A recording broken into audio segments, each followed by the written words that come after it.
তে বলেছিলাম ডিলটা আমাকে দিতে, জানিস না এই রাজ বিজনেস করে না, মাস্তানি করে।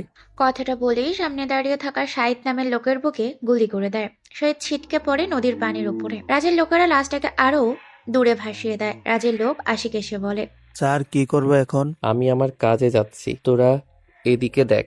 এরপর রাজ চলে আসে নবীর সাহেবের বাড়িতে। তোর সাহস কি করে হয় আমার অনুমতি ছাড়া আমার ঘরে আসার? ইরার কথা শুনে রাজ থেমে যায়। ইরা একটু এগিয়ে আসে রাজের দিকে। তাড়াহুড়োতে ইরার ঘরে ঢোকার সময় রাজ নক করেন। ইরা সেই সময় কাপড় চেঞ্জ করে সবে সাজতে বসবে। তখনই দরজা খোলার শব্দ শুনতে পায়। তাকিয়ে দেখে ওর গাড়ির ড্রাইভার রাজ ভেতরে প্রবেশ করে। এটা দেখেই ইরার রাগ উঠে গেছে। রাজ তখন মিনমিন গলায় বলে, আপনাকে ডাকতে আসছি ম্যাম। কথাটা শোনার সাথে সাথেই ইরা ঠাস করে চড় বসিয়ে দেয় রাজের গালে। রাজ চড় খেয়ে গালে হাত দিয়ে দাঁড়ালো।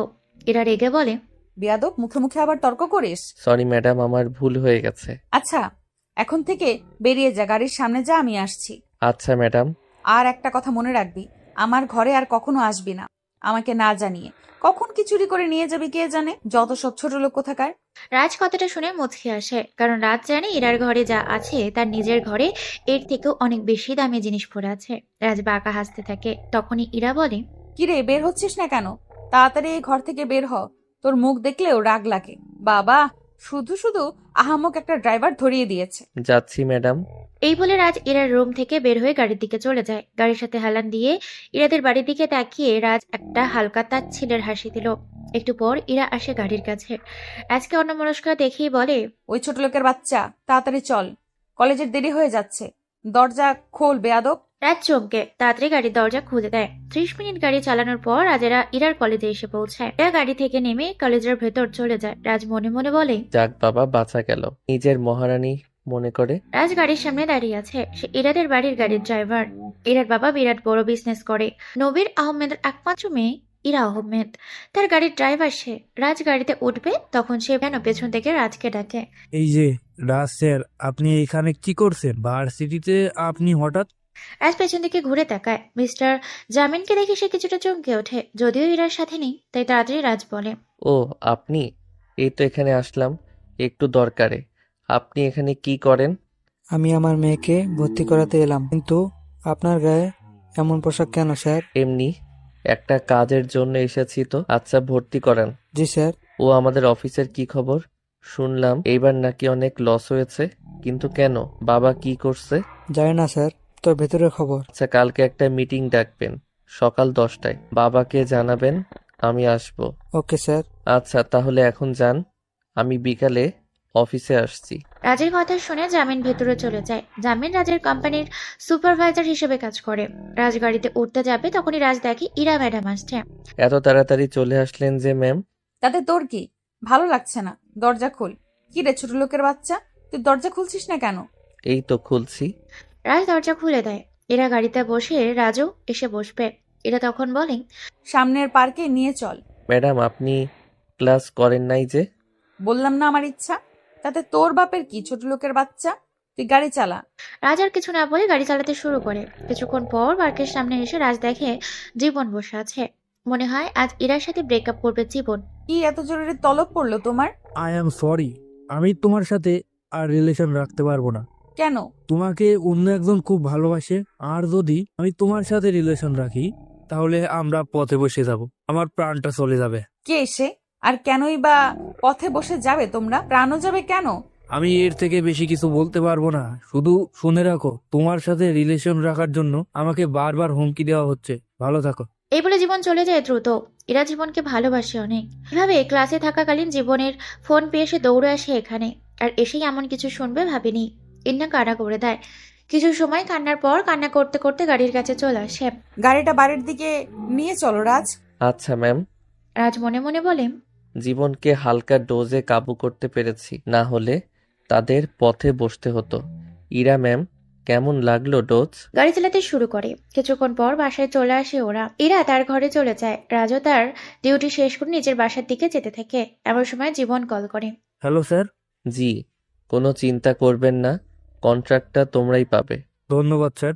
আসলে রাজ এমনি এমনি ইরা ড্রাইভার হয়নি। ইরাকে ভালোবেসে সে এখানে এসেছে। আর জানতে পারে ইরা একটু বেশি অহংকারী। আবার ওর বয়ফ্রেন্ডও আছে।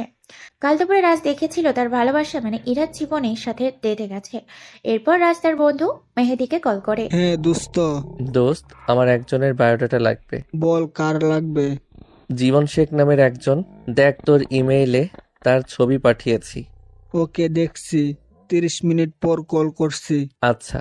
একটু পর রাজের ফোনে মেহেদি কল করে। রাজ রিসিভ করে বলে, কি কাজ হয়েছে? সে হচ্ছে মিস্টার রবিনের ছেলে। তারা 2 ভাই এবং MS গ্রুপ অফ কোম্পানির চেয়ারম্যান। আর বড় কথা হচ্ছে তোর কোম্পানির সাথে বড় একটা ডিল হতে চলেছে তাদের। এই ডিলের জন্য তারা ব্যাংক থেকে 30 কোটি টাকা লোন নিয়েছে। ও আচ্ছা, ধন্যবাদ। ধন্যবাদ দিয়ে আমাকে ছোট করছিস কেন? আজ যদি তুই না থাকতে আজ আমি বেকার হয়ে ঘরে পড়ে থাকতাম। আরে পিছনের কথা বাদ দে, আচ্ছা পরে কথা বলবো। এইবার কাজে মন দে। জীবনের নাম্বারটা দে। দেখ পাঠিয়েছি। রাজ কল কেটে দেয় এবং জীবনকে কল দেয়। হ্যালো, কে বলছেন? আমি রাজ, চৌধুরী গ্রুপ অফ কোম্পানির চেয়ারম্যান। স্যার, কেমন আছেন? আর কেনই বা আমাকে কল করেছেন? ডিলের কাগজে কি কোনো সমস্যা আছে? না, ওইখানে কোনো সমস্যা নাই। সমস্যা আছে আপনার মাঝে। মানে? ইরাকে চান নাকি ডিলটা চান? সরি স্যার, বুঝলাম না।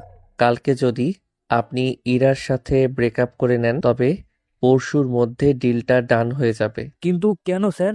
আসলে আমি ইরাকে ভালোবাসি আর চাই আপনি ইরার জীবন থেকে সরে যাবেন। আর যদি না যান তবে ডিলটা আমরা অন্য কোম্পানিকে দিয়ে দেব। না স্যার, ওই কাজটি করবেন না, তাহলে আমরা পথে বসে যাব।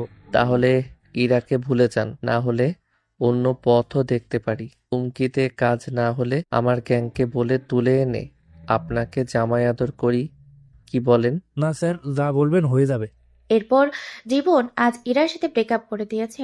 আজ দুপুরের পর থেকে ইরাকে দেখতে না পেয়ে আবারও তার রুমের দিকে যায় রাজ। হঠাৎ আঙ্কেল ডাক দেয়। একটু গাড়িটা বের করো তো বাবা, ইরার কাজিন আসছে লন্ডন থেকে।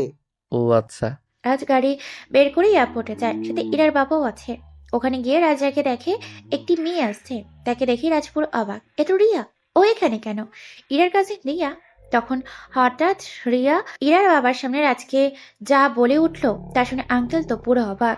রাজকে বলে, কি রে রাজ, তুই এখানে? রিয়া, তুই কাকাকে রাজ বলে ডাকছিস? ওই তো গাড়ির সামনে যে দাঁড়িয়ে আছে তাকে। আরে ও তো রাজ, আমার ড্রাইভার। ইরা চমকে যায়। রাজ নাকি তাদের বাড়ির ড্রাইভার। রাজ রিয়াকে দেখছে আর ভাবছে এই বলে কি বলে ম্যানেজ করা যায়। ঠিক তখনই রিয়া তার কাছে এসে বলে, কি রে রাজ, আমাকে চিনছিস? কে আপনি? আর আমি তো রাজ না, আমি তো আরাফ। রাজ আমার যমজ ভাই। ও সরি। আমি রাজ নাম ব্যবহার করছি এই বাড়িতে। আচ্ছা, এসব এখন বাদ দে তো। রাজ, তুমি আমাকে অফিসে নামিয়ে দিয়ে রিয়া মামুনিকে নিয়ে যাও বাড়িতে। আচ্ছা আঙ্কেল। এই বলে রাজ গাড়ি চালাতে শুরু করে। কিছু সময় পর নবী সাহেব অফিসের সামনে চলে আসে ওরা। তাকে নামিয়ে রাজ আবার বাড়ির দিকে ঘোরায়। কিছুক্ষণ পর রিয়া বলে ওঠে, এই রাজ, গাড়ি থামা। আমি জানি রাজের কোনো জমজ ভাই নেই। শান্ত হয়ে বসো, কি হয়েছে? আর একটু হলেই তো আমার প্ল্যানটা তুই মাটি করে দিতিস। কুত্তা, তুই আমাকে না চেনা ভান করছিস কেন? আর তুই গাড়ির ড্রাইভার মানে তোদের কোম্পানির কি হয়েছে? দোস্ত, তোর বেস্টু প্রেমে পড়েছে, তাই এইসব নাটক। কি? তো কার প্রেমে? আপনার কাজিনের প্রেমেরে। কি? ইরার প্রেমে? সত্যি? না, মিথ্যা। কিভাবে, কখন, এ কি কিছু জানে? না, এখনো বলি নাই। মামা, পুরো ঘটনাটা খুলে বলতো। এখন না। না, তুই এখন বলবি। লন্ডনের মাফিয়া, দেশে বড় বিজনেস তার, এ প্রেমের জন্য ড্রাইভার হয়ে গেছে। কাহিনী না শোনা অব্দি শান্তি নেই। আচ্ছা বাবা, বলছি। আমার যখন গ্র্যাজুয়েশন কমপ্লিট হয় তখন আমি দেশে চলে আসি। এইটা তো জানি, পরে কি হয়েছে সেটা বল। তখন আমি বাবাকে বলে ঘুরতে যাই সিলেটে। পরে? আমি গাড়ি নিয়ে যাচ্ছিলাম, তখন দেখি কিছু লোক একটা গাড়িতে গুলি করছে। এরপর? আমার কাছে সবসময় নিজের কেনা পিস্তল থাকে জানিসই, আমি সেটা দিয়ে গুলি করি। তখন ওই লোকগুলো পালিয়ে যায়। ও আচ্ছা, তো তারা যাকে গুলি করেছিল সে কে ছিল? আপনার আঙ্কেল। পরে কি হয়েছিল? পরে আর কি, এ দেখে আঙ্কেল রক্তাক্ত অবস্থায় পড়ে আছে। আমি দ্রুত তাকে নিয়ে হাসপাতালে যাই। ডাক্তাররা তাকে ওটিতে নিয়ে যান। কিছুক্ষণ পর ডাক্তার এসে বলেন আঙ্কেল সুস্থ আছে। পরে? আমি আঙ্কেলের কাছে যাই, তখন আমাকে দেখে বলে ওঠে, কি বলে যে তোমাকে ধন্যবাদ দিব বাবা, তুমি আমার জীবন বাঁচিয়ে আমার অনেক বড় উপকার করলে। বলো তুমি কি চাও? আমি চাই আপনি এখন চুপ করে থাকুন আর বিশ্রাম করুন, আর কিছু না। পরে কি হলো? তখন আমি বাইরে চলে আসি। এসে ওনার ম্যানেজারের সাথে কথা বলে বাইরে আসতে যাব, ঠিক তখনই আমি একটা মেয়ের সাথে ধাক্কা খেলাম, সাথে সে একটা থাপ্পড়ও খেলাম। কে মারলো তোকে? ইরা। সে চর মেরে বলে, ওই ছোট লোকের বাচ্চা, তুই কানা নাকি, চোখে দেখিস না? রাজ সেদিন ইরার দিকেও থাপ্পড় দিতে যাবে, ঠিক তখনই তার দিকে তাকিয়ে বাকরুদ্ধ হয়ে যায় সে। ইরাকে দেখে ভালো লাগে রাজের, পুরোই পরি যেন। ইরার চোখ দুটো টানা টানা, চোখগুলো পুরাই মায়া দিয়ে ভরা, মানে প্রথম দেখাতেই তাকে ভালোবেসে ফেলে আর কি।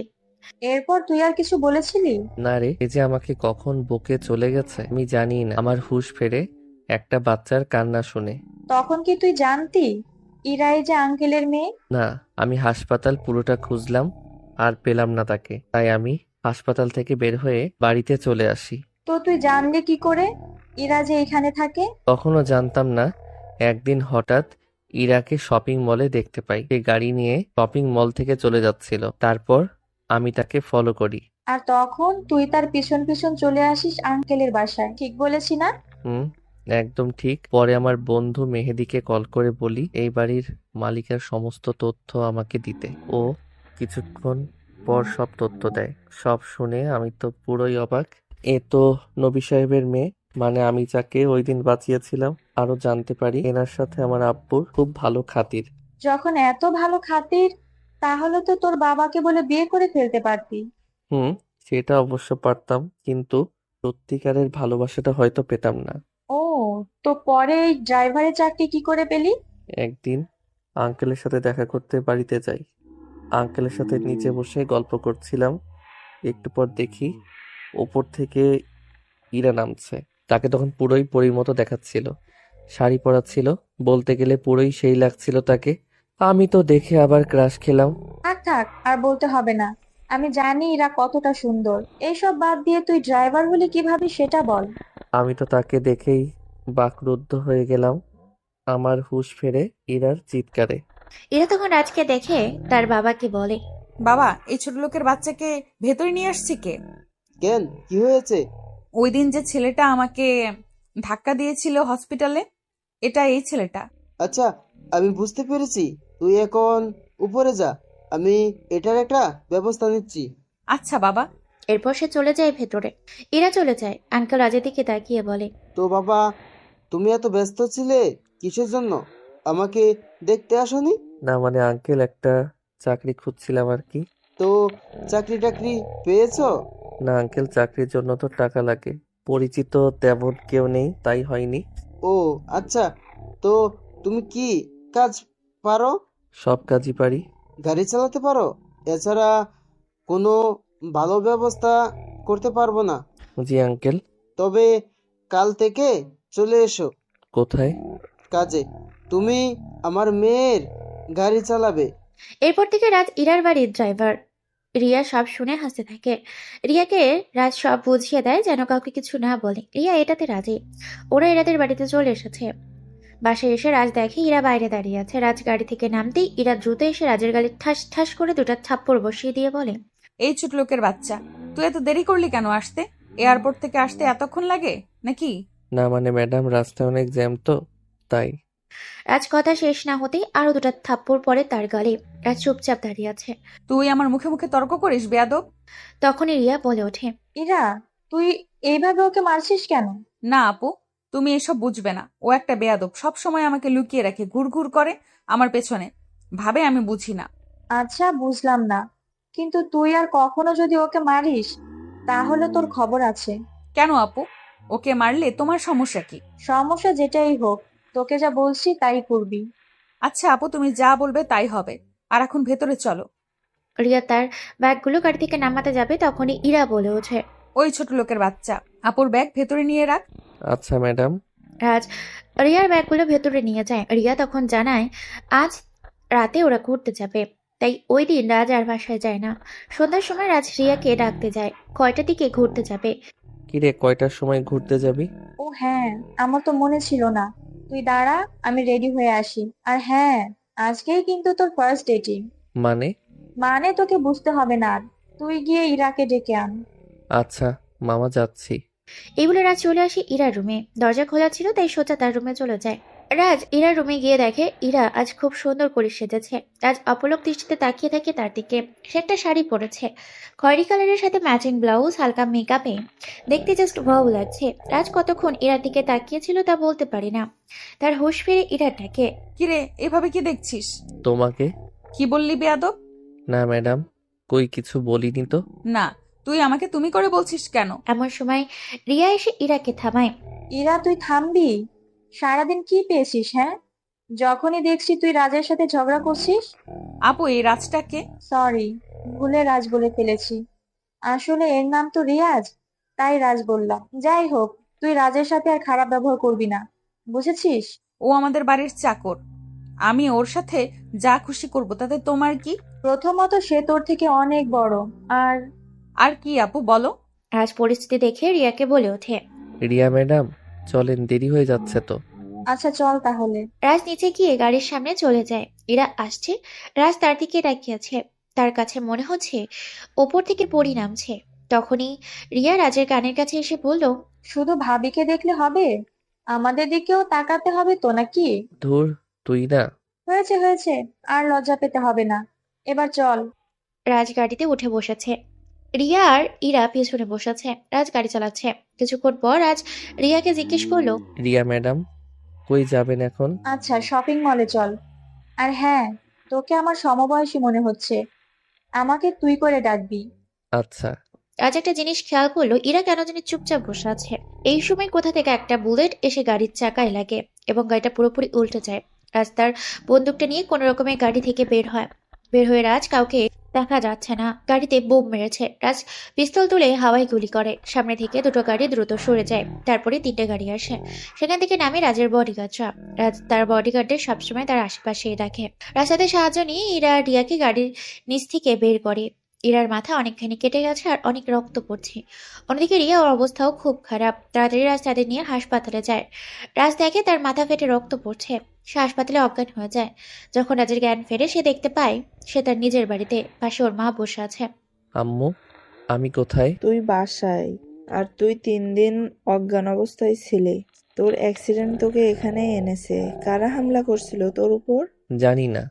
ইরাদের কি অবস্থা? ওরা ভালো আছে, তারা এখন কোথায়? ওদের বাসায়। রাজ উঠতে যাবে তখনই তার বাবা আসে রুমে। আমার সুপারম্যান এখন কেমন আছে? ভালো আছি। তো বাবা, বৌমা কবে আমাদের বাড়িতে আসবে? খুব তাড়াতাড়ি। আচ্ছা, তো এবার ঘুম দাও। কালকে থেকে তাহলে আবার তো তোমাকে পটাতে যেতে হবে। রাজ কিছুটা লজ্জা পায়। তার বাবা আবার বলে। কারা হামলা করেছিল বের করে ফেলবো। না, ওটা আমার কাজ। মনে হচ্ছে সে ইরার ক্ষতি চায়। তাহলে দ্রুত যাও ওর কাছে। ছেলের এই অবস্থা, আর তুমি কিনা ছেলেকে বিপদের মুখে ঠেলে দিচ্ছ। আম্মু, কোনো সমস্যা হবে না। তুমি শুধু আমার জন্য দোয়া করো। দোয়া তো সব সময় করি তোমাদের জন্য। এরপর আব্বু আম্মু চলে যায়। রাজও এক ঘুম দেয়। সকালে ঘুম থেকে উঠে রাজ তার ফোনটা অন করতে দেখে অনেক মেসেজ দিয়েছে। রাজ সব মেসেজ চেক করে ফ্রেশ হয়ে নাস্তা করে ইরাদের বাড়িতে চলে যায়। তখন কি আঙ্কেলকে দেখতে পায়। আঙ্কেল রাজকে দেখেই বলেন। রাজ, কি খবর তোমার? আর তোমার ফোন বন্ধ ছিল কেন? সব ঠিক আছে, একটু বাড়িতে ছিলাম। তুমি কোথায় ছিলে? ও বাবা, তোমার সাথে একটা কথা ছিল। জি আঙ্কেল, বলেন। আসলে বাবা, আমি চাইছি ইরাকে লন্ডনে পাঠিয়ে দেব। ওর ওখানে বিপদ আছে, আর যদি তুমি রাজি থাকো তাহলে ওর সাথে যেতে পারবে। আমি একটু স্বস্তিতে থাকতে পারতাম আর কি। রাজ তো মহা খুশি। এইরকমই তো সুযোগ খুঁজছিল। লন্ডন তো এক প্রকার রাজের এরিয়া। তখন সে বলে ওঠে। ঠিক আছে আঙ্কেল, আপনি সকল ব্যবস্থা করেন। আচ্ছা। রাজ চলে আসে ওপরে। রিয়ার সাথে দেখা হয়। রিয়া জানতে চায় কোথায় ছিল সে। রাজ সবটা বলে। এরপর রিয়াকে নিয়ে সে ইরার রুমের দিকে আসে। গিয়ে দেখে ইরা কলেজ যাওয়ার জন্য রেডি হচ্ছে। ইরা প্রথমে রাজকে দেখে তার কাছে আসে। এসে জ্বর দেয় একটা। এই ছোট লোকের বাচ্চা, তোকে না বলেছি আমার ঘরে আসতে না? তাহলে আবার আসলি কেন? আসলে ম্যাডাম, আমি আপনাকে দেখতে এসেছিলাম। ওই তোর সমস্যা কি বলতো? আমার আবার কি সমস্যা হবে? আর তুই কখন আসলি? তুই রাজকে মারলি কেন? ওই ছোট লোকের বাচ্চাকে কতবার বলেছে আমার ঘরে আসতে না, তাও চলে এসেছে। যদি কিছু চুরি করে নিয়ে যায়? চুরি করে নিয়ে যাবে? তুমি হাসছো কেন? রাজ তোর ঘর থেকে চুরি করবে, তাই শুনে হাসি পেল আর কি। পরিস্থিতির এগতিক দেখে রাজ বলে ওঠে। ইরা ম্যাডাম, আচ্ছা আমি নিচে যাচ্ছি, আর রিয়া ম্যাডাম, আপনার সাথে আমার একটু কথা আছে, যদি নিচে আসতেন। আচ্ছা যা। ইরা মনে মনে বলে, রাজ, তোকে আমি কেন মারছি তা তুই কখনো বুঝবি না। বুঝবি না আমি যে কতটা। থাক থাক না, কিছু কথা অজানা। রিয়া আর রাজ বাইরে আসে। বাইরে এসে রাজ রিয়াকে এক ধমক দেয়। ওই তুই আমারে বকছিস কেন? তোরে বকবো না তো কি করব? আর একটু হলেই তো সব বলে দিতি। বলা তো দরকার, তুই কে ওকে সেটা বলা দরকার। আমি তোর অপমান সহ্য করতে পারি না। সেটা না হয় আমি বুঝতে পারছি, কিন্তু আর একটু হলেই তো। আচ্ছা এসব বাদ দে, তুই ইরাকে সব বলে দিচ্ছিস না কেন? আমি চাই ইরা যাতে আমাকে ভালোবাসে, আমার টাকা পয়সাকে নয়। আচ্ছা। ইরা আসলো গাড়ির কাছে, রিয়াকে এসে বলে, ওয়ালাইকুম। আমাদের ভিডিওগুলো অনেকে কপি করছে। আমাদের অফিসিয়াল চ্যানেল হচ্ছে মিঠুন স্টোরি। আশা করি আপনারা বুঝতে পেরেছেন। রিয়া আপু, আজ চলো না আমাদের কলেজে। এখানে থেকে কি করবা? প্লিজ চলো না আপু। আচ্ছা রিয়া ম্যাডাম, আপনি চলেন, আমি না হয় আপনাকে নিয়ে ঘুরতে যাব। রাজ গাড়িতে গিয়ে বসে আছে। রিয়া আর ইরা বসে গাড়িতে। রাজ গাড়ি স্টার্ট দিয়ে গাড়ি চালাতে লাগলো। কিছুক্ষণ পর তারা ইরার কলেজে চলে আসে। রিয়া নেমে যায়। তখনই রাজ দেখে একটা মেয়ে এইদিকে আসছে। রাজ মেয়েটাকে চেনে, মেয়েটার নাম জান্নাত। জান্নাতকে দেখে রাজ মনে মনে বলে, আরে জান্নাত, এইখানে কি করছে? তখনই জান্নাত রাজের কাছে আসে। রাজকে বলে, রাজ, তুই এখানে? আমি তোদের বাড়িতে গিয়ে শুনলাম তুই নাকি এখনো দেশে ফিরে আসিস নাই। জি, কে আপনি? আর আপনি আমাকে রাজ বলছেন কেন? কি? তুই এসব কি বলছিস? আমি জান্নাত, তোর জান্নাত। আরে জান্নাত, তুই এখানে কি করছিস? আমি এই কলেজের টিচার। কবে থেকে আবার তুই টিচার হলি? আজই জয়েন করলাম। রিয়া ম্যাডাম, আঙ্কেল কল করেছিল, অফিসে যেতে বলেছেন আর বলেছেন আপনাকেও সাথে নিয়ে যেতে। ও আচ্ছা, চল তাহলে। আর জান্নাত, পরে কথা হবে কেমন? এই রাজ, তুই রিয়াকে ম্যাডাম বলছিস কেন?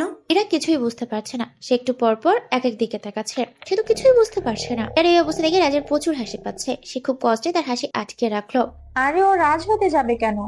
ও তো আমার বোনের মানে ইরার ড্রাইভার। রাজের মতো দেখতে। জান্নাত মনে হয় রিয়ার কথা শুনে আকাশ থেকে পড়ে। কি? তুই কি ফাজলামি করছিস আমার সাথে? আরে না, তোকে আমি পরে সব বুঝিয়ে বলবো। এখন আসি। জান্নাত কিছু বলতে যাবে, তখনই রিয়া গাড়িতে উঠে যায়। তারপর রাজ গাড়িটা স্টার্ট দিয়ে আবারও চলতে শুরু করে। আর ওইদিকে এরা জান্নাতকে জিজ্ঞেস করে, ম্যাডাম, আপনি কি রাজকে আগের থেকে চেনেন? রাজটা আবার কে? আপনি যাকে রাজ ভেবেছিলেন। আমি ভাবছি না, আমি 100% শিওর ওই রাজ। কিভাবে শিওর হলেন? ওর নাম তো রিয়াজ, আমরাই রিয়াজ বলে ডাকি। আর কোন রাজের কথা বলছেন? তখনই ঘন্টা পড়ে যায় আর জান্নাত বলে ওঠে, আমরা এই নিয়ে ছুটির পর কথা বলবো। Okay ma'am. তারা ক্লাসে চলে যায়। আর এইদিকে রাজ কিছু দূর যাওয়ার পর রিয়াকে বলে ওঠে, ধন্যবাদ দোস্ত। কেন? চল আগে আমরা পার্কে গিয়ে বসি। আঙ্কেল না তার অফিসে যেতে বলেছেন? সবটা মিথ্যা। কিছুক্ষণ পর তারা পার্কে চলে আসে। রাজ তখন আবার রিয়াকে বলে, এবার তো বল। আচ্ছা বলছি, তখন মিথ্যা বলেছিলাম ওইখান থেকে আসার জন্য, তা না হলে জান্নাত আমার পেটের সব কথা বের করে ফেলতো। তুই তো জান্নাতকে চিনিস। তা ঠিক বলছিস, তো তুই আমারে ধন্যবাদ দিচ্ছিস কেন সেটা তো বুঝলাম না। এখানে কথা ঘোরানোর জন্য। ও বুঝছি। আচ্ছা, একটা কাজ করতে পারবি? কি কাজ রে? তুই আজ বিকালে জান্নাতের সাথে মিট কর আর জানার চেষ্টা কর জান্নাত এখানে কি করছে। আচ্ছা। ওরা দুজন পার্কে বসে আলোচনা করছে। অপরদিকে আর কলেজ ছুটি হয়েছে। ইরা আর জান্নাত ক্যান্টিনে বসে কথা বলছে। আচ্ছা ইরা, রাজ মানে ওই ছেলেটা আমাদের বাসায় কতদিন থেকে আসে? এই তো 6 মাস। ও আচ্ছা, তো এই 6 মাসে রাজের ব্যবহার কি কিছু লক্ষ্য করেছো? না, তেমন কিছু লক্ষ্য করি নাই তো। ও আচ্ছা, বুঝতে পারছি। আচ্ছা ম্যাম, একটা কথা জিজ্ঞেস করতে পারি? বলো। এই রাজটা কে আর ওর সাথে আপনার কি সম্পর্ক? এখনই কি বলতে হবে? ম্যাম, এখন বললে ভালো হতো। আচ্ছা বলছি। ইরা আর জান্নাত কথা বলছে। জান্নাত বলে, আসলে রাজ আর কেউ না, রাজ হচ্ছে চৌধুরী গ্রুপ অফ কোম্পানির মালিক। সে লন্ডনে তার গ্রাজুয়েশন কমপ্লিট করেছে। সারা বিশ্বের প্রায় 50টি দেশে তাদের কোম্পানি শাখা রয়েছে। সে বাহিরের দেশে একা সব সামলায়, একটা মাফিয়া গ্যাংও চালায়। বলতে গেলে বাংলাদেশের টপ 5 ধনীদের মধ্যে রাজদের নাম আছে। তাদের বাড়ি তো যেন বাড়ি নয়, পুরো একটা রাজপ্রাসাদ। এখানে তার বাবা মা এবং ভাই থাকে, কিন্তু রাজের ভাই রিয়াজ হুবহু তার মতো দেখতে। জানতাম না। ও, তাহলে রাজরা এত বড় লোক? হুম। তো আপনি রাজকে কিভাবে চেনেন ম্যাম? আমি, রাজ আর রিয়া আমরা তিনজনই একই সাথে গ্রাজুয়েশন কমপ্লিট করেছি। আপনি আমার ড্রাইভার রিয়াজকে রাজ বলে ডাকছিলেন কেন? কারণ আমার মনে হয়েছিল ওই ছেলেটাই রাজ। ও আচ্ছা। কিছু সময় পর সেখানে রিয়া আসে, জান্নাতকে ডাকে। এরাও পিছু পিছু যায়। ওরা আড়ালে কথা বলে। জান্নাত, তোর সাথে আমার কিছু কথা আছে। কি বলবি বল। রাজের বিষয়। রাজের বিষয় মানে? রিয়াজই রাজ। কি কি বলছিস তুই? সে ড্রাইভার? হুম। কিভাবে? এমন সময় সেখানে রাজ আসে, দুজনের সামনে এসে দাঁড়ায়। এরপর রাজ A to Z সব বলল জান্নাতকে। কেন সে এখানে এসেছে, কতদিন ধরে এসেছে, এইসব। তাদের কথা শুনে জান্নাতের মাথায় আকাশ ভেঙে পড়ে। সে আর কোনো কথা বলতে পারছে না। প্রায় 10 মিনিট পর জান্নাত বলে ওঠে, রাজ, কি? আমি যে তোকে খুব ভালোবাসি রে। আমি তো সেই দিন তোকে বলেছিলাম আমি শুধু তোকে আমার বন্ধু ভাবি, আর কিছুই না। আমার মাঝে কিসের কমতি আছে? কোনো কিছুরই নাই। তুই দেখতে সুন্দর, তোর বাবার অনেক টাকা আছে, তবুও আমি তোকে শুধুমাত্র আমার বন্ধু ভেবেছি, আর আজীবন আমি তোকে আমার বন্ধু ভাববো। বুঝছি। কাঁদিস কেন? খুব ভালোবাসিস ইরাকে। নিজের চাইতেও বেশি। দোয়া করি তোদের ভালোবাসা যাতে পূর্ণতা পায়। আসি রে। এই বলে জান্নাত কান্না করতে করতে চলে গেল। তার চলে যাওয়া দৌড় থেকে ইরা দেখতে পায়। সে দৌড়ে আসে ম্যামের কাছে। ম্যাম, আপনি কান্না করছেন কেন? না, তেমন কিছু না। কি হয়েছে ম্যাম, বলেন প্লিজ। বলছি না কিছু হয় নাই। এটা বলে চলে গেল। আর ইরা জান্নাতের চলে যাওয়ার দিকে তাকিয়ে আছে এক দৃষ্টিতে। এরপর ইরা তাদের কাছে আসে। তাদের কথা বলা দেখে ইরা তো অগ্নি দৃষ্টিতে তাদের দিকে তাকিয়ে আছে। রিয়া ইরাকে দেখে বলে উঠল, কি রে, কিছু বলবি নাকি? ম্যামের কি হয়েছে, কান্না করছেন কেন? তেমন কিছু না। ওই ছোট লোকের বাচ্চা, তুই ম্যামকে কি বলেছিস? যা এখান থেকে। ম্যাডাম, আসলে রিয়া ম্যাডাম আমাকে ডাকছিল, তাই। এখন কাজ শেষ হয়েছে? জি ম্যাডাম, হয়েছে। তো এইখানে কি করছিস? যা এখান থেকে। এই তো যাচ্ছি ম্যাডাম। আর শোন, তো 7 দিনের ছুটি দিলাম, কোনো প্রশ্ন নেই। ব্যাস, তোকে 7 দিন দেখতে চাই না। আচ্ছা ম্যাডাম। রাজ চলে আসে গাড়ির কাছে। এমন সময় তার অ্যাসিস্ট্যান্ট মিরাজ ফোন করে। হ্যালো স্যার, কোথায় আছেন? আছি তো। কোনো সমস্যা? স্যার, মিস্টার জয় আহমেদকে খুঁজে পেয়েছি। সে আপনাকে মারার জন্য ইরা আর তার বাবার পিছু নিয়েছিল। সেদিন গাড়ি হামলায় তার নির্দেশে হয়েছে। যদিও এসব করেছে তার ছেলে শাকিল। তাকে খুঁজে পাইনি, জয়কে পেয়েছি। Wow, great. আমি আসছি, ঠিকানা সেন্ড করো। রাজ কথাটা বলে বাইরে বের হয়। নিজের পার্সোনাল বাইক নিয়ে আসে তার গার্ড। সে ওটাতে করে যেতে থাকে সেখানে। এমন সময় আবার কল আসে ওর স্ক্রিনে তাকিয়ে দেখে ওর বন্ধু সিফাত কল করেছে। দোস্ত, আজ সন্ধ্যায় একটা পার্টি আছে। অনেকদিন তো হলো আমরা কোনো আড্ডা দেই না। আচ্ছা, কোথায় আসবো? ঠিকানা দিচ্ছি, চলে আসবি। রাজ ফোন কেটে দেয়। সে চলে আসে মিরাজের দেওয়া ঠিকানায়। একটা পাহাড়ের ওপর বসিয়ে রেখেছে জয়কে। জয়ের হাত পা বাঁধা। রাজ এসে কোমর থেকে পিস্তল বের করে তার পেছনে জয়ের মাথায় কয়েকটা বাড়ি দেয়। শালা, তুই আমাকে মারতি, তুই কেন ইরাদের পিছনে পড়েছিলি? আমি এসে দেখা করতাম।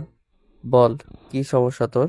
মনে আছে 3 বছর আগে আমার মাল তুই আটকে দিয়েছিলি? 50 কোটি টাকা লস হয় আমার। তোর বিজনেসে ড্রাগস সাপ্লাই দিয়ে তোকেও লস করিয়েছিলাম, কিন্তু তোর কিছুই হয়নি, আরো বিজনেস বড় হয়। তাই আমার ছেলে আমার হয়ে তোদের উপর হামলা করে। অনেক বড় ভুল করেছিস। তোর মাল আটকানোর পিছনে কারণ ছিল। তোর মাল ভালো ছিল না। সেটা লঞ্চ হলে কম টাকাতে সবাই কিনতো, কিন্তু লস হতো আমাদের। 2 নাম্বারই তুই করবি, আর তার খেসারত আমাকে টানতে হবে। শালা, রাজ, তোকে মরতেই হবে, আমার ছেলে তোকে ছাড়বে না। চুপ শালা, আগে তুই নিজের কথা ভাব। কথাটা বলে রাজ জয়ের বুকে 2টা গুলি করে। জয় সেখানেই মারা যায়। মিরাজকে বলে লাশটা তার ছেলের কাছে পৌঁছে দিতে, সাথে একটা চিরকুট লিখতে, যে তার মৃত্যু হতে যাচ্ছে আমার হাতে। এবার রাজ সেখান থেকে চলে আসে। সন্ধ্যায় তার বন্ধুদের পার্টিতে আসে। একটা বড় দামি রেস্টুরেন্টে পার্টির আয়োজন করেছে। পার্টিতে এসে সে অবাক, কারণ সবাই যেমন তেমন ড্রেস পরলেও 3টা মেয়েকে দেখে বোরখার হিজাবে দাঁড়িয়ে আছে। কি ব্যাপার, তোরা এত দ্রুত ডাকলি কেন? দোস্ত, তোকে বলছিলাম না আমার বিয়ে ঠিক করেছে ফ্যামিলি থেকে। দেখ, 3জন মেয়ে দাঁড়িয়ে আছে, এদের ভেতরে একজন। আজ কাছে আসতে 3জন মুখ থেকে বোরখা সরায়। রাজ তো মেয়ে 3টার দিকে পুরো তাকিয়ে হয়ে গেছে। এরা এসেছে? এরা এখানে কি করছে? আর ওর সাথে জুই আর মেঘাও আছে। এটা একটু অহংকারী টাইপের, কিন্তু মেঘা খুব ভালো মনের মেয়ে। মেঘার মনে কোনো অহংকার নেই। তখনই সিফাত বলল, রাজ, এই তো উনি, নাম মেঘা। তোর পছন্দ হয় কিনা? তোর ভাবি হবে মেয়েটা। আর বল, আমাদের কেমন মানাবে? রাজ কিছু বলতে যাবে তার আগে ইরা রাজকে দেখে বলে ওঠে, ওই ছোট লোকের বাচ্চা, তুই এখানে কি করছিস? আর তোকে এই রেস্টুরেন্টে ঢুকতে দিয়েছে কে? যত সব ছোট লোক। সিফাত ভাইয়া, এই ড্রাইভার তোমার বন্ধু? আপনারা কাকে ছোট লোক বলছেন? জানেন ওকে? রাজ সিফাতকে চুপ করতে বলল। তখন মেঘা বলে, আরে রাজ ভাইয়া, আপনি এখানে? এই তো সিফাতের জন্য এসেছি। মামা, আমি তো কিছুই বুঝছি না। তোকে সব বুঝিয়ে বলবো পরে। এরপর ইরা রাজকে যা বললো তা শুনে সিফাত আর নয়নের তো মাথা পুরো গরম হয়ে গেল। এই ছোট লোক, তুই কি বুঝিয়ে দিবি? আর মেঘা, তুইও ফালতু পোলারে পছন্দ করছিস। আমার ড্রাইভারকে তারা বন্ধু বানিয়েছে। ছি। সিফাত এই কথাগুলো শুনে রাগান্বিত কণ্ঠে ইরাকে বলে ওঠে, এই মেয়ে, এই তুমি কাকে কি বলছো? তোমার বাবার কি আছে? তোমরা তো ছোট লোক, আর কি আছে তোমাদের পরিচয়? শুনি তো। আমি এসএ গ্রুপ অফ কোম্পানির একমাত্র উত্তরাধিকারী, আর নয়ন, সে হলো RM গ্রুপ অফ কোম্পানির মালিক, এবং রাজ হলো। রাজ সিফাতকে থামিয়ে দিয়ে বলল, আর আমি হলাম আপনার গাড়ির ড্রাইভার। রাজের কোম্পানি সারা বিশ্বের টপ 10টা কোম্পানির মধ্যে 5 নম্বরে আছে, আর বাংলাদেশে 1 নাম্বার স্থানে আছে। সিফাত নয়নের কোম্পানিও বেশ বড়, সেখানে ইরাদের কোম্পানি বাংলাদেশের 15 নাম্বার স্থানে আছে। রাজ সিফাতকে ইশারায় বোঝালো চুপ থাকতে। সে রাজের কথা না শুনে তাও বলতে থাকে, আপনার এত অহংকার কিসের? আপনি কোথায় আর আমরা কোথায় জানেন? সিফাতের এই কথা শুনে ইরার আগে গজগজ করতে করতে বলল, মেঘা, থাক তুই এদের মাঝে, আমি চলে যাচ্ছি। এটা বলেই ইরা এখান থেকে চলে গেল। তখন মেঘা বলল, দেবরেরা রাগ করো না, ওই একটু অহংকারী টাইপের, ওর কথায় কিছু মনে করবে না। আচ্ছা ভাবি, সিফাত যাই বলিস আমাদের মেঘা ভাবিটা কিন্তু অনেক পছন্দ হয়েছে, আর আমরা চাই তুই অতি তাড়াতাড়ি আমাদের ভাবিকে এনে দিবি। রাজের কথা শুনে মেঘা অনেকটা লজ্জা পেল। রাজ খেয়াল করে জুই একটা ম্যাগাজিন দেখছে। নয়ন বারবার জুয়ের দিকে তাকাচ্ছে। মেঘাও তা খেয়াল করে বলে ওঠে, কি রে, তুই এখানে ম্যাগাজিন দেখছিস? জুই তখন রাজকে উদ্দেশ্য করে বলে, কে আপনি? আপনার আসল পরিচয় কি? আমি রাজ, আর আমি আপনাদের বান্ধবী, মানে ইরা ম্যাডামের ড্রাইভার। সত্যি করে বলেন। আমি তো সত্যি কথাই বলছি। তাহলে এটা কি? কোথায়? জুই ম্যাগাজিনটা এগিয়ে দেয় সবার সামনে। রাজ দেখে তো পুরাই অবাক। এখানে তো তার ছবি এবং তার কোম্পানির নাম দেওয়া, তা আবার সবার প্রথমে। ভালো করে দেখার পর বুঝলো এটা তো বাংলাদেশের টপ 10-এ থাকা কোম্পানিগুলোর নতুন মালিকের ছবি দেওয়া, আর সেখানে তার নাম দেওয়া রাজ চৌধুরী। রাজের চুপ থাকা দেখে সিফাত ম্যাগাজিনটা নিয়ে নিল। দোস্ত, সব বলে দে, আর ইরা তো এখানে নাই, কিছু হবে না। কি বলবে, আমিও একটু শুনি। আচ্ছা বলছি, তবে একটা শর্ত আছে। ইরা যাতে না জানতে পারে আমি কে আর কি আমার পরিচয়। আচ্ছা, এরা কিছু জানতে পারবে না। রাজ তার আসল পরিচয় বলে দিল। সে একজন বড় কোম্পানির মালিক। সে শুনে মেঘা বলে, আমাদের এরা আসলে অনেক ভাগ্যবতী। তাও তো বটে। তাহলে আজকের জন্য বিদায়। রাজ রেস্টুরেন্ট থেকে বের হয়। কিভাবে সে ইরার অহংকার ভাঙাবে বুঝতে পারে না। মেয়েটা এমন কেন সবসময় তাকে অপমান করে? কোনো কিছুতেই কাজ হচ্ছে না। এমন সময় হঠাৎ তার বাবার কল আসে। রাজ রিসিভ করে। হ্যাঁ ড্যাড, বলো। রাজনবীর আহমেদের কোম্পানি তো উঠতে বসেছে, মানে ইরাদের সবকিছু চলে যেতে বসেছে। কি বলো, হঠাৎ এমন কেন হলো? আসলে আমাদের থেকে সে লোন নিয়েছিল, ইনভেস্টও করছিলাম, কিন্তু হঠাৎ তার কোম্পানিতে বড় রকমের 2 নাম্বারই ধরা পড়েছে। যতদূর মনে হচ্ছে তার ম্যানেজার এসব কাজে জড়িত। ফেসে গেছে নবীর সাহেব। ম্যাজিস্ট্রেট কোম্পানি বন্ধের নোটিশ দিয়েছে, টাকা লাগবে 100 কোটি। ও, এই ব্যাপার। আচ্ছা, আমি সব ব্যবস্থা করছি, তুমি চিন্তা করো না। তুই বাড়িতে কবে আসবি রে? মেয়েটাকে পটাতে পারলি, এমন মেয়েকে পছন্দ করলি যার তেমন কিছুই নেই, আছে শুধু অহংকার। আহ ড্যাড, তোমার বৌমা হয়, এভাবে বলো না। তাকে পছন্দ করার কারণ তুমি জানো। মনে করে দেখো, রিয়াদের বাড়িতে একবার সে বেড়াতে গিয়েছিল লন্ডন। তুমি রাস্তায় স্ট্রোক করেছিলে। ইরা আর রিয়া তোমাকে হাসপাতালে আনে। অনেক চিন্তা করছিল তোমাকে নিয়ে। এটা গরিব দেখতে না পারলেও উপকারী সে। আচ্ছা বুঝছি, তোর মা অনেক টেনশন করে, বাড়িতে ঘুরে যাবি। রাজীব চৌধুরীর ফোন কেটে দেন। রাজ বুঝতে পারছে না কি করবে। সে তার অ্যাসিস্ট্যান্টকে কল করে। মিরাজ রিসিভ করে। স্যার, কোনো সমস্যা? নবীর চৌধুরী কোম্পানির মেইন ম্যানেজারের ডিটেলস চাই আমার। আধা ঘন্টার ভিতরে পেয়ে যাবেন স্যার। সাথে মালটাকেও চাই। অনেক বেড়েছে। ব্যাটাকে যেভাবেই হোক জীবিত সামনে চাই আমি। রাজ কল কেটে দেয়। ওদিকে নবীর সাহেব নিজের বাড়ির সোফাতে বসে আছেন। বুকটা তার ব্যথা করছে। কোনো ছেলে নেই, তার একটা মাত্র মেয়ে ইরা। সেও ছোট বিজনেস সামলাতে পারবে না। ভরসা একমাত্র রাজ, কিন্তু সে তো তার ছেলে নয়। কিভাবে কি করবেন, কারণ কার কাছে যাবেন? চৌধুরী কোম্পানির মালিক এখনো টাকা ছাপ দেয়নি, এটাই তার কপাল। নাহলে 100 কোটির মামলা সামলাতে তিনি মরে যাবেন। তিনি কেঁদে ফেলেছেন। ইরা আসে তার সামনে। কি হয়েছে বাবা, কাঁদছো কেন? কোনো সমস্যা? না মানে বলো আমাকে। আসলে আমাদের সবকিছু শেষ হতে চলেছে। জরিমানা হয়েছে 100 কোটি টাকা। কোম্পানির কাজের প্রোডাক্ট আর দুর্নীতির মামলা হয়েছে। কোম্পানি বন্ধের নোটিশ চলে এসেছে। বুঝতে পারছি না এখন কি করব। কি বলো তুমি? এটা হতে পারে না। চিন্তা করিস না, আমি দেখি কি করা যায়। ইরার বুকটা কেঁপে ওঠে। সে কি করবে? তারও তো অহংকার সবই টাকা পয়সা ঘিরে।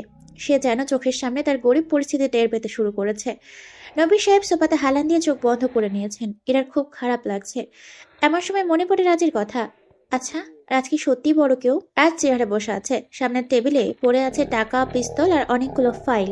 সে একটা সিগারেট জ্বালিয়ে টেনে চলেছে। দূরে টেবিলের শেষ মাথায় বসে আছে নবীর আহমেদ কোম্পানির ম্যানেজার তারিক রহমান। তার মাথায় একপাশ ফেটে টপ করে রক্ত বের হচ্ছে। রাজকে ভালো করে চেনে। রাজকে দেখে বলে ওঠে, স্যার, আমার দোষটা কি? আমাকে কেন তুলে এনেছেন? কি করেছি? আমি কিছু করিনি স্যার। আপনার কোম্পানির সাথে আমি জড়িত নেই। রাজ কোনো কথা বলে না। সে হাসতে থাকে। তার হাসির শব্দে তারিক ভয় পায়। সে হাসি থামিয়ে তারিকের দিকে রাগী চোখে তাকিয়ে বলে, শুনলাম তুই নাকি নবীর সাহেবের ম্যানেজার হয়ে শাকিলের সাথে কাজ করিস। না স্যার, আমি সত্যিই কিছু জানি না। এসব মিথ্যা। আচ্ছা, ঠিক আছে। রাজ তার হাত থেকে সিগারেট ফেলে দেয় আর টেবিল থেকে তারিকের ফাইলটা তুলে সেটা মিলে ধরে। বলে, তোর এই ফাইলটা দেখে আমার কিছু সন্দেহ হচ্ছে। এখানে লেখা আছে নবীর চৌধুরীর কোম্পানির সব থেকে বড় দুর্নীতি তুই করেছিস। স্যার, বিশ্বাস করুন, এটা মিথ্যা। মিথ্যার কি আছে? এইখানে সব প্রমাণ তো এই ফাইলে। স্যার, আপনি কি চান আমার কাছ থেকে? আমি যা চাই তা তুই দিতে পারবি না। কি চাই বলুন, আমি দেব। তুই নবীর চৌধুরীর এত বড় ক্ষতি কেন করলি? স্যার, আমাকে ভুল বোঝেন না, আমি নির্দোষ। চুপ কর শালা। তারিক রহমানের গালে একটা থাপ্পড় মেরে দেয় রাজ। চর খেয়ে তারিক গাল কাঁপতে থাকে। তুই যদি সত্যি কথা না বলিস তাহলে তোর জীবনে কি হবে তা তুই কল্পনাই করতে পারবি না। স্যার, বল, কেন তুই এই কাজ করলি? স্যার, টাকার জন্য করেছি। তোর বউ আর বাচ্চা আছে না বাড়িতে? তাদের জীবন চাস নাকি সত্যি কথাগুলো নবীর সাহেবের কাছে স্বীকার করবি আর ম্যাজিস্ট্রেটকে বলবো? যা বলবেন তাই করব, ওদের ক্ষতি করবেন না। যা এখন। মিরাজ, ওর উপরে নজর রাখো। মিরাজ তারিকের মাথায় কালো কাপড় দিয়ে বেঁধে সেখান থেকে নিয়ে যায়। তারপর ইরা ফোন করে রাজকে। রাজ অবাক হয়। হঠাৎ এইভাবে রিরার ফোন। সে কিছুটা থতমত খেয়ে রিসিভ করে। Hello ma'am. Raj, sorry. Sorry? Sorry কেন? আপনি সরি বলছেন হঠাৎ? হ্যাঁ বলছি। এখন বলো, আমাকে মাফ করে দিচ্ছ কি না? কিন্তু কেন সরি বলছেন? তাও আবার আমার মতো ড্রাইভারের কাছে? আপনার কি শরীর খারাপ করতেছে ম্যাম? চুপ, বেশি কথা বলবে না। আমার ইচ্ছে হয়েছে তাই সরি বলেছি। তোমার কোনো সমস্যা? না, কোনো সমস্যা নেই। কালকে থেকে ডিউটিতে আসবে, তোমার ছুটি ক্যান্সেল। ঠিক আছে ম্যাম। ইরা ফোন কেটে দেয়। হঠাৎ রাত বুঝতে পারেনি ইরা তার সঙ্গে কেন এমন ভালো ব্যবহার করে। তাকে বকে না, উল্টো সরি বলে। বিষয়টা কি হয়েছে? রাজ এসব ভাবতে ভাবতে বাইক নিয়ে চলে যায়। সকাল হয়। ম্যানেজার তারিক আসে নবীর সাহেবের বাড়ি। নবীর সাহেব তখন সোফাতে বসে। তারিক এসে তার পা জড়িয়ে ধরে বলে, স্যার, আমাকে মাফ করে দেন স্যার। সবকিছু আমি করেছি। আপনি মাফ না করলে আমি মরে যাব। আমি সব স্বীকার করে নিব স্যার। আপনার হিসাব, গরমিল, দুর্নীতি, ভেজাল সব আমার কারণে। আমি করেছি সব। আরে আরে তোমার হঠাৎ কি হলো? সবকিছু এভাবে বলছো কেন? স্যার, আমি জানতাম না রাজ স্যার আপনার পরিচিত। আপনি তাকে বিষয়টা জানাবেন ভাবতে পারিনি। রাজ স্যার আমাকে মেরে ফেলবে স্যার। সব ঠিক করে দিব। টাকা সব আমি এনে দেব স্যার। তবুও আমার বউ বাচ্চার যেন কোনো ক্ষতি স্যার না করে। রাজ, তুমি কোনো রাজের কথা বলছো? আমার বাড়ির ড্রাইভার আছে, তার নাম রাজ। স্যার, এত কিছু জানি না। রাজ স্যারকে বলবেন আমার বউ বাচ্চার যেন ক্ষতি না করে। আমি সব ঠিক করে দেব স্যার। আজকেই আমি সব কোম্পানির খুলে দেওয়ার ব্যবস্থা করছি। আচ্ছা, ঠিক আছে, যাও তুমি এখন। তারিক চলে যায় দৌড়ে। নবীর বুঝতে পারছে না হঠাৎ তারিকের কি হলো। কয়েকদিন ধরে সে লাপাত্তা ছিল। এখন আবার হুট করে এসে এসব কেন বলছে? তার কোম্পানি বিজনেস সব ডুবতে বসেছে। কে ঠিক করে দিল? এমন সময় ম্যাজিস্ট্রেটের কল। নবীর সাহেব কেঁপে ওঠেন ভয়ে। অলরেডি তারা নোটিশ পাঠিয়ে দিয়েছেন সব বন্ধ করার। এখন আবার যদি কোনো খারাপ খবর দেন কি হবে? ভয়ে ভয়ে রিসিভ করেন কলটা, কিন্তু ম্যাজিস্ট্রেট যা বলে তাতে নবীর সাহেব অবাক হয়ে যান। নবী সাহেব, আপনি শুধু শুধু বিষয়টা রাজ স্যারের কাছে কেন জানালেন? আমার চাকরি নিয়ে টানাটানি হচ্ছে, বিষয়টা বসেও তো ঠিকঠাক করে নিতে পারতাম। আপনার পরিচিত উনি, সেটা আগে বললেই তো হতো, তাহলে নোটিশ পাঠাতাম না। আর দেখুন, আপনার ম্যানেজার সব স্টেটমেন্ট পাঠিয়েছেন, আপনি আমার কোম্পানি বিজনেস চালু করতে পারেন। সরি নবী সাহেব, আপনাকে খামোখা বিরক্ত করেছি, সরি, মাফ করে দিবেন। নবীর সাহেব আরো থতমত খান। হচ্ছেটা কি তার সঙ্গে? কোন রাজ? তার বাড়ির ড্রাইভার রাজ নাকি অন্য কেউ? কিন্তু এই রাজ কিভাবে বড় মানুষের স্যার হবেন? ইরা আসে তার বাবার সামনে। ইরা তার বাবা আরো টেনশনে বসে আছেন। ইরা প্রশ্ন করে, বাবা, এখনো তুমি এখানে বসে? সারা রাত কি এখানেই ছিলে? মা রে, আমি তো অবাক হয়ে যাই। কেন বাবা? রাজকে, কোন রাজকে তুই চিনিস বলতো? জানিস, এই রাজ নামের কেউ একজন তোর বাবার সব কিছু সামলে দিয়েছে। বুঝতে পারছি না, আমার বাড়ির ড্রাইভার রাজ ছাড়া আর কে থাকবে? কে আমাদের? তুই কি কোনো রাজকে চিনিস? রাজ? বাবা, সে মনে হয় লন্ডনে থাকে। আমার টিচার চেনেন। আমি আসছি এক্ষুনি বাবা। কথাটা বলে ইরা বের হয়ে যায়। নবীর সাহেবরা চমকে যান। আসলে হচ্ছেটা কি তার সঙ্গে? কে তাদের এইভাবে উপকার করে? কোন রাজ তাদেরকে হেল্প করে? তাদের বাড়ির ড্রাইভার রাজ নাকি অন্য কেউ রাজ আছেন? নবীর সাহেব উঠে দাঁড়ান। তার মনে এক অস্থিরতা কাজ করে। তার ড্রাইভার রাজ একজন সাধারণ যুবক, কিন্তু তার ব্যবহার, চাল চলনে সবসময় একটা আভিজাত্য থাকে। তিনি কখনো তাকে শুধু ড্রাইভার মনে করতে পারেন না। এত বড় বড় সমস্যার সমাধান একজন ড্রাইভার কিভাবে করেন? নাকি এর পেছনে কোনো কোনো রহস্য আছে? তিনি তাড়াতাড়ি ড্রয়িং রুমে যান। সেখানে গৃহকর্মী কাজ করছে। তাকে বলে, এই শুনছ, রাজকে ডেকে দাও, বলো আমি এখনই তার সঙ্গে কথা বলবো। গৃহকর্মী যায় এবং কিছুক্ষণের মধ্যে ফিরে এসে বলে। নবী সাহেব দীর্ঘশ্বাস ফেলে। রাজের উপস্থিতি যেন সবকিছুর একটা কেন্দ্রবিন্দুতে পরিণত হয়েছে। এরা তাকে লন্ডনে রাজের কথা বলে, তার টিচারের পরিচিত।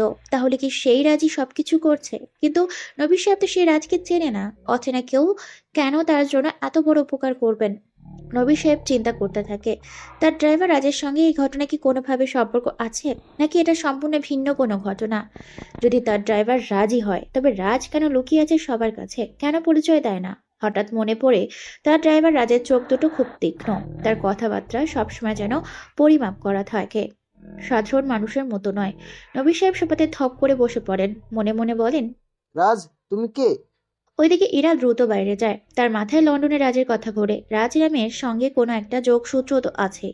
তিনি তার টিচারকে ফোন করার জন্য দ্রুত একটা ট্যাক্সির খোঁজ করে। তার জানা প্রয়োজন কে এই রাজ, যে চোখের পলকে সবকিছু পাল্টে দেয়। এদিকে রাজ তার বাইকে একটা ব্রিজের ওপর দাঁড়িয়ে আছে। তার মুখে মৃদু হাসি। সে নিজের মনে মনে বলে, নবী সাহেব, আপনি এখনো বুঝতে পারছেন না? এটাই তো শুরু। তার চোখে তখন কোনো সাধারণ ড্রাইভারের ছাপ নেই। সে যেন কোনো এক বিশাল পরিকল্পনার অংশ। রাজ ব্রিজের রেলিংয়ে হাত রেখে নদীর নিচে দেখতে থাকে। তার হাতে থাকা একটি দামি ঘড়ি সূর্যের আলোয় ঝলমল করে। নবীর সাহেব তার অফিসে যাওয়ার প্রস্তুতি নিতে থাকে। তার মাথায় হাজারো প্রশ্ন। ম্যানেজার তারেক আজকে এসে সব কেন এরকম ভাবে ঠিক করে দিল? তার বউ বাচ্চাদের কারা মারবে? এরা দৌড়ে আসে ভার্সিটি। এসে যখন সে তার জান্নাত মামের কাছে রাজের বিষয়ে জিজ্ঞেস করতে যাবে, সে দেখতে পায় রাজ জান্নাতের ঠোঁটে চুমু খাচ্ছে। ইরা এটা দেখেই সেখানে দাঁড়িয়ে যায়। তার জন্য পা থেকে মাটি সরে যাচ্ছে। কিন্তু ইরা যা দেখছে সেটা সম্পূর্ণই ভুল। আজ ইরার কাছেই যাচ্ছিল, কিন্তু জান্নাত রাজকে কল করে ডাকে ভার্সিটি, কারণ জান্নাত দেশ ছেড়ে চলে যাবে। তাই রাজের সঙ্গে একবার দেখা করে যেতে চায়।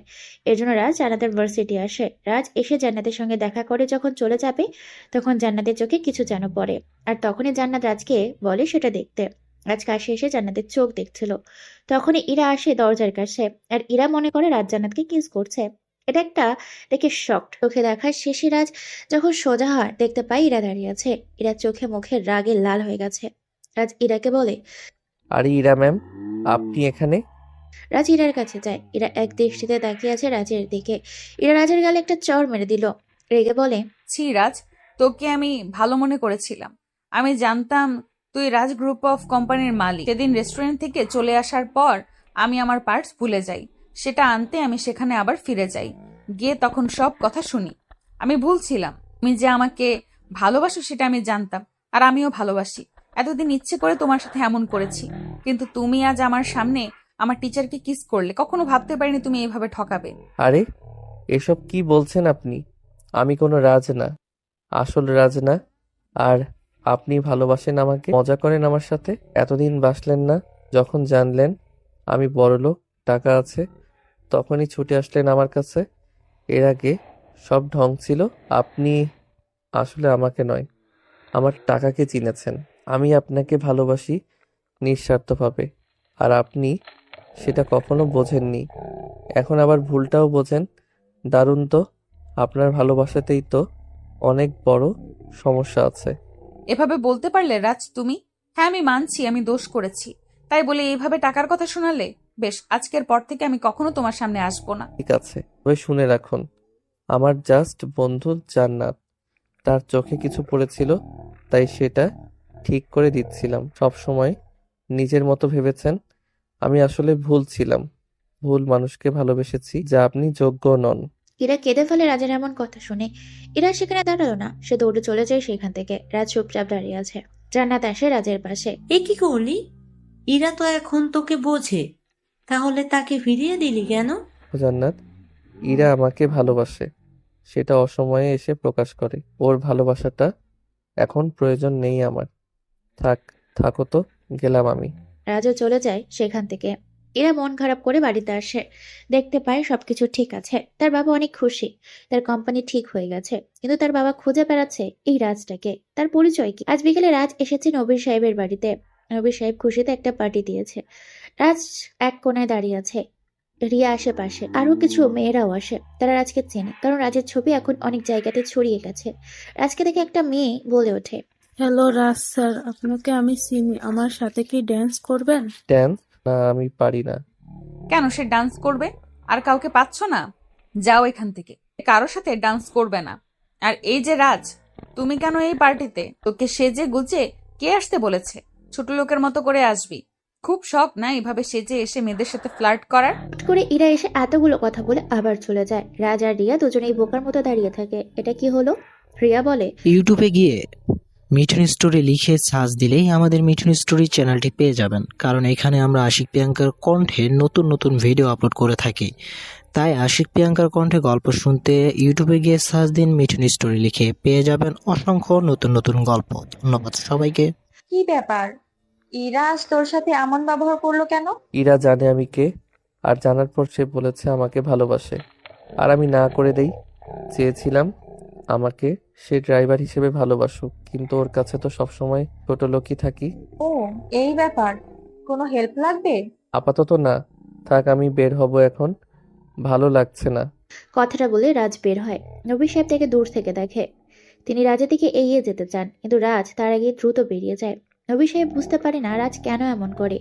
সন্ধ্যা পেরিয়ে রাত নামে। রবি সাহেব পার্টির মাঝখানে দাঁড়িয়ে সবার সঙ্গে কথা বলছিল, কিন্তু তার মনে পড়ে আছে রাজের দিকে। হঠাৎ তার ফোন বেজে ওঠে। অপর প্রান্তের একজন উচ্চপদস্থ কর্মকর্তা। নবীর সাহেব, আপনাকে অভিনন্দন। আপনি জানেন কি হয়েছে? আমাদের দেশের বড় একটা প্রজেক্টের দায়িত্ব এখন আপনার কোম্পানি পাচ্ছে। রাজ স্যার নিজে আপনার নাম রেকমেন্ড করেছেন। রাজ? কোন রাজ? গ্রুপ অফ কোম্পানির মালিক রাজ স্যার। আশ্চর্য, আপনি তার পরিচয় তো হয়েও জানেন না। তিনি তো আপনার জন্য কত বড় উপকার করলেন। হ্যাঁ, আসলে আমি তাকে খুব ভালোভাবে জানি না। ধন্যবাদ আপনাকে। রবি সাহেব ফোনটা রেখে দিল। তার মাথা ঘুরছে। এই রাজই তার ড্রাইভার রাজ। সব এতদিন এত বড় সত্যিটা কেন লুকিয়ে রাখলো? আর কেনই বা তার জন্য এত কিছু করছে? সে ইরাকে খুঁজতে যায়। এদিকে ইরা তার রুমে বসে কাঁদছে। রাজের বলা কথাগুলো তাকে আঘাত করেছে। সে অনুশোচনায় ভুগছে। যখন তার কাছে রাজ কেবলই একজন ড্রাইভার ছিল, তখন সে তাকে সম্মান করেনি। আর যখন রাজের আসল পরিচয় জানে, তখন তার ভালোবাসার মূল্য রাজ দিল না। ইরা বুঝতে পারে ভুল মানুষকে কষ্ট দিয়েছে সে। রাজ তখন তার দামি গাড়িতে করে শহরের রাস্তা ঘুরছে। তার মনে কোনো শান্তি নেই। সে সত্যিই ইরাকে ভালোবাসে, তো ভালোবাসার আগে সম্মানটা জরুরি। ইরা রাজকে তার অবস্থানের জন্য ভালোবাসুক, এটা রাজ চায়নি। তার ফোন বেজে ওঠে। রিয়া কল করেছে। কি রে, কোথায় তুই? বাইরে। কি হয়েছে? তোর জন্য একটা দারুণ খবর আছে। কাল সকালে নবীর সাহেব তোর কাছে আসছে। তিনি তোর আসল পরিচয় জানতে পেরেছে। কি বলিস? হ্যাঁ, কাল সকালে প্রস্তুত থাকিস। রাজ ফোন কেটে দিল। সে মনে মনে কিছুটা খুশি। অপরদিকে ইরার ফোন বেজে ওঠে। তাকে দেখে জীবন কল করেছে। জীবন তার এক্স। হঠাৎ করে তাকে এত রাতে কল করে কেন করবে? সে রিসিভ করে। হ্যালো ইরা, তোর সাথে আমার কিছু কথা আছে, একটু দেখা করবে? আমি তোমার বাড়ির পিছনে দাঁড়িয়ে আছি। এখন তুমি কেন ফোন করেছো? যখন ছেড়ে গিয়েছিলে তখন ঢং মনে ছিল না? কল করবি না তুই? রাজের বিষয়ে কথা আছে, আসো সব বলছি। কথা বলাতে ইরা আর দাঁড়ালো না। সে দ্রুত বের হয়ে আসে বাইরে, দেখে জীবন গাড়ির সামনে দাঁড়িয়ে আছে। ইরা বাইরে আসে, দেখতে পায় জীবন দাঁড়িয়ে আছে। ইরা জীবনের কাছে আসতেই জীবন ইরাকে জড়িয়ে ধরে। ইরা তাড়াতাড়ি জীবনের থেকে নিজেকে ছাড়িয়ে নিল। জীবনের গেলে কোষ একটা চর মেরে বলল, তোর এত বড় সাহস, তুই আমাকে জড়িয়ে ধরেছিস? দূরে যা আমার থেকে। যখন আমি ভালোবেসেছিলাম তখন কোথায় ছিল তোর এত নাটক? এখন আমার সাথে মজা নিস? যার স্বর। জীবন গালে হাত দিয়ে মুচকি হাসতে থাকে। হঠাৎ ইরা অনুভব করে তার পিছনে কেউ এসেছে। ইরা ঘুরে তাকায়, দেখে 3জন ছেলে দাঁড়িয়ে আছে। ইরা ভয় পায় তাদের দেখে। সে দৌড়ে চলে আসার জন্য পা বাড়াতেই জীবন পেছন থেকে একটা হকি স্টিক দিয়ে ইরার মাথায় বাড়ি মারে। ইরা ধপ করে রাস্তার ওপর পড়ে যায়। মাথা ফেটে ইরার রক্ত বেরোতে শুরু করে। ছেলে 3জন এসে ইরার হাত পা বেঁধে নেয়, মাথায় কাপড় বেঁধে মুখ বেঁধে তাকে গাড়িতে তোলে। ততক্ষণে ইরা জ্ঞান হারিয়েছে, কেবল রক্ত পড়ছে টপ করে। ইরার আর কিছুই মনে নেই। নবীর সাহেব তার মেয়েকে পুরো বাড়ি খোঁজা চলেছেন, কিন্তু ইরা কোথাও নেই। তার বন্ধুদের সবার কাছে ফোনও করেছেন তিনি, কিন্তু ইরাকে কোথাও খুঁজে পাওয়া যায় না। রিয়া আর নবীর সাহেব ইরাকে খোঁজার জন্য বের হলো। হঠাৎ নবীর সাহেব বলে, আচ্ছা ইরা হুট করে কোথায় চলে গেল? তাকে তো রুমে দেখছিলাম। জানি না আঙ্কেল, আমি শুধু দেখলাম ওর একটা ফোন আসে, তারপর সে বেরিয়ে যায়। আচ্ছা ইরা কি রাজের সাথে দেখা করতে গেল? জানি না, কল করেন তো তাকে। রিয়ার কথাতে নবীর সাহেব রাজকে কল করে। রাজ প্রথমে রিসিভ করে না, কিন্তু পরক্ষণে রিসিভ করে। রাজকে বলে, বাবা রাজ, ইরা কি তোমার সাথে বের হয়েছে? গাড়ি তো দেখলাম বাড়িতে আছে, ইরা নেই। সে কি একা গেছে? না তো আঙ্কেল, ইরা তো আমার কাছে আসেনি, তার সাথে তো দেখাও হয়নি। ইরা কোথায়? জানি না বাবা, ইরাকে না হঠাৎ খুঁজে পাচ্ছি না। 2 ঘন্টা হলো, তার ফোনটাও অফ। কই যে গেল মেয়েটা? আচ্ছা আঙ্কেল, বাড়িতে থাকুন, আমি আসছি, ঘাবড়াবেন না। রাজ কথাটা বলে কলটা কেটে দেয়। ইরার হঠাৎ কি হলো? প্রায় 1 ঘন্টা পর রাজ আসে রবির সাহেবের বাড়িতে। লোকটা কেঁদে কেঁদে শেষ। রাত হয়ে গেছে, অথচ তার মেয়ের কোনো খবর নেই। মাথা যেন তার কাজই করছে না। রাজ আসতেই নবীর সাহেব রাজকে জড়িয়ে ধরে বলে, বাবা আমার মেয়েকে খুঁজে পাচ্ছি না, সে কোথায় গেল? আমি তো কিছু করি না বাবা, যা সে রাগ করবে। তোমার সাথে কিছু হয়েছে? না তো আঙ্কেল, আপনি টেনশন করবেন না, বসুন। ওহ হ্যাঁ, রাজ তুমি কি রাজ গ্রুপ অফ কোম্পানির মালিক, তাই না? থাক আঙ্কেল এসব কথা, আমরা না হয় পরে এটা নিয়ে আলোচনা করব। না, আগে এটা জানতে হবে, বলো সত্যটা। রাজ সোফাতে বসে, বাইরে তার গার্ডরা দাঁড়িয়ে আছে। রাজ জোরে একটা শ্বাস নিয়ে বলে, হ্যাঁ আঙ্কেল, আমার কোম্পানি ওটা। আমি দেশের টপ বিজনেসম্যানদের ভিতরে একজন। কি? এত বড় মানুষ হয়ে তোমাকে আমি ড্রাইভারের কাজ দিই? আমাকে মাফ করে। আরে আঙ্কেল এসব কথা কেন বলছেন? আমি নিজেই এসেছি এখানে, কারণ ইরাকে আমি ভালোবেসেছিলাম, তাকে পাওয়ার জন্য এখানে এসেছি। তবে ইরা আমাকে কখনো বোঝে না। বুঝতে পারি বাবা, সে তোমাকে অপমান করেছে। চিন্তা করো না, ইরা ফিরে আসুক। আমি নিজে তোমার সাথে ইরার বিয়ের ব্যবস্থা করব, কথা দিলাম। সেসব দরকার হবে না, আমি দ্রুত চলে যাব এখান থেকে। ঠিক তখনই রাজের ফোনে ফোন বেজে ওঠে। স্ক্রিনে তাকিয়ে দেখে অচেনা নাম্বার। রাজ রিসিভ করে। ওপাশ থেকে শাকিল বলে, হ্যালো ব্রাদার, কি অবস্থা? বহুদিন পর কল করলাম, চিনতে পারছো? কে শাকিল? জয় আহমেদের ছেলে। শালা তা কি মনে করে? শুনলাম বিদেশ থেকে এই কোম্পানির 200 কোটি টাকার একটা প্রজেক্ট পাস হতে যাচ্ছে তোমার নামে। ডিলটার অর্ধেক হিসেব আমার চাই, বলতে পারো পার্টনার হতে চাই। কেন রে, তোকে কেন পার্টনার করব? আমার টাকার অভাব পড়েছে নাকি? নো, অভাব নাই, বরং মনের ভিতরে ভালোবাসা জমেছে। সোজা কথা বল, কি চাস? ডিলটা চাই। দিব না। হা ব্রাদার, লস করলা কিন্তু। আচ্ছা ছাড়ো, তোমাকে একটা অফার দেই। যদি তুমি ডিলটা ছেড়ে দাও, নবীর সাহেবের মেয়ে ইরাকে ফেরত পাবে। তার সাথে তোমাকেও আসতে হবে আমার কাছে। ও, ইরা তাহলে তোর কাছে? খেলাটা পার্সোনালি নিয়ে নিলি, ভালো করেছিস। ভাবছিলাম তোর সাথে দেখা হবে না, বেঁচে থাকবি, কিন্তু এখন যে মরতে হবে তোকে। হা বহুত হয়েছে। পেপারস আর তুমি নিজে চলে আসো, ইরাকে ফেরত পাবে। ঠিকানা সেন্ড করেছি, একে আসলে ভালো হয়। কথাটা বলেই শাকিল ফোনটা কেটে দেয়। রাজ কোমর থেকে পিস্তলটা বের করে তারপর উঠে দাঁড়িয়ে বলে, আঙ্কেল, চিন্তা করবেন না, ইরা কোথায় আছে জানি, তাকে ফেরত আনতে যাচ্ছি। আমার আরও একটা পরিচয় আছে, সেটা হলো আমি লন্ডনের মাফিয়া, তাই আপনার মেয়ের কোনো ক্ষতি হবে না, অপেক্ষা করুন।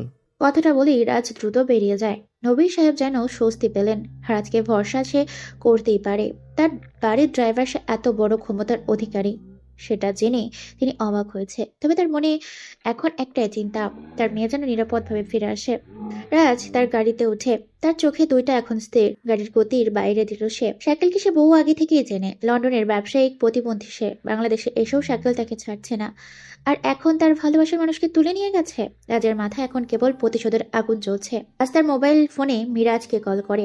মিরাজ, আমি যা বলছি দ্রুত কর, আমার কয়েকটা বিশ্বস্ত লোককে রেডি রাখ, আমি লোকেশন দিচ্ছি, তারা যেন আমার পেছনে ব্যাকআপ হিসেবে আসে, তবে যেন কেউ শাকিলের লোকজনের নজরে না আসে। ওকে স্যার, আপনি সাবধানে থাকবেন। রাজ কল কেটে দেয়। তার হাতে পিস্তলটা শক্ত করে ধরা, তার চোখে এখন কোনো প্রেমের ছাপ নেই, কেবল একজন কঠোর মাফিয়ার প্রতিচ্ছবি দেখা যাচ্ছে। গাড়ি চালাতে চালাতে রাজ ভাবে এ তাকে ভুল বুঝেছে, তাকে তার ভালোবাসা বোঝেনি। তো আজ এরা জন্য নিজের জীবনে ঝুঁকি নিচ্ছে। হয়তো এই ঘটনায় ইরাকে বোঝাবে যে রাজের ভালোবাসা কতটা গভীর। তবে তার আগে শাকিল উচিত শিক্ষা দিতে হবে। নির্দিষ্ট ঠিকানায় পৌঁছালো রাজ। একটি ঘন বড় জঙ্গল পেরিয়ে শুনশান নীরবতায় একটি পাহাড়। গাড়ি থেকে নামে রাজ, পকেটে তার ফোনের আলোয় শাকিলের পাঠানো মেসেজের লোকেশন দেখে। তার পরনে এখন আর ড্রাইভারের পোশাক নেই, বরং একটা কালো শার্ট আর প্যান্ট পরা। রাজের শরীরের প্রতিটি ভাঁজে যেন এখন বিপদ লুকিয়ে আছে। রাজ সাধারণভাবে জঙ্গলের গা ঘেঁষে পাহাড়ের দিকে এগিয়ে যেতে থাকে। খুব সাবধানে সে হাঁটছে। চারপাশে নিস্তব্ধতা, সে জানে শাকিল ফাঁদ পেতে রেখেছে। রাজ নিজেকে প্রস্তুত করে, এটাই হয়তো জীবনের সবচেয়ে বড় লড়াই। এদিকে তার সাম্রাজ্য, আরেকদিকে তার ভালোবাসা। রাজ হেঁটে চলে। একটু পর দেখা একটা টিলার উপরে দড়ি দিয়ে বেঁধে রেখেছে ইরাকে, আর ইরা ঝুলে আছে খাদের সাথে। তার মাথায় ব্যান্ডেজ, কাছে দাঁড়িয়ে আছে শাকিল এবং তারই সহকারীরা। ওয়েলকাম মিস্টার রাজ, এসেই পড়লে। শাকিল কথাটা বলে হাসতে থাকে। রাজকে দেখে তার চোখ জ্বলে ওঠে। রাস্তার পিস্তল শাকিলের দিকে তাক করে। ইরাকে ছেড়ে দে শাকিল। ছেড়ে দেব এত সহজে? আগে আমার ডিলটা দিবি তো? রাজ বুঝতে পারে শাকিল শুধু ডিল নয়, তার জীবনও চায়। তোর ডিল দরকার? ঠিক আছে, ডিল পাবি, তবে আগে ইরাকে মুক্ত কর। হা হা হা হা, বিশ্বাস করে না, আগে পেপারস। রাজ একটা নিঃশ্বাস নিল। সে জানে এখন তাকে কি করতে হবে। ইরার জ্ঞান ফেরে।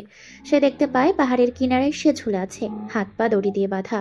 সে শব্দ করে। জীবন এসে তার মুখ থেকে কাপড় সরিয়ে দেয়। ইরা চিৎকার করে ওঠে। জীবন, তুই আমার সাথে এমনটা করতে পারলি? আমাকে তুলে এনেছিস কেন? কি ক্ষতি করেছি তোর? আহা, শোনো, এত লাফালে হবে?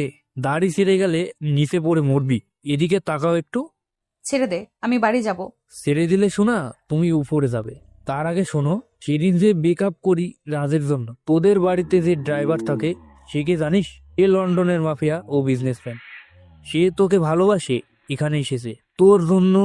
আমাকে সে ডিল থেকে বাদ দিয়ে দিয়েছিল। আমি তোকে ছেড়ে দিই, কিন্তু শালা মনে শান্তি পাইছিলাম না। শাকিলের সাথে পরিচয় হয়, তার সাথে মিলে রাজের দুর্বলতাকে তুলে এনেছি। এবার রাজ আসবে আর তাকে সোজা উপরে পাঠাবো আমরা। এটা শুনে ইরা শকড। এতদিন সে সত্যি যাকে ছোট লোক ভাবতো, সে আসলে একজন বড় লোক। তাকে কি অপমানটাই না সে করেছে। রাজের জন্য সে অনুতপ্ত ফিল করে। রাজকে বাঁচানোর জন্য বলে, প্লিজ রাজকে মেরো না, আমাকে মেরে ফেলো। আহারে, দরদ উপসে পড়ছে নাকি? ভাই, দুটোকে মারবো তো? হ্যাঁ, অবশ্যই। কেন রে, ডিলটাই তো এটা হবে না? সবাই চমকে ওঠে। তাকিয়ে দেখে রাজ এসেছে। ইরাকে ওরা পাহাড়ের চূড়ায় আটকে রেখেছে পা ঝুলিয়ে। ইরা রাজকে দেখে জোরে জোরে বলতে থাকে, রাজ চলে যাও, ওরা তোমাকে মেরে ফেলবে।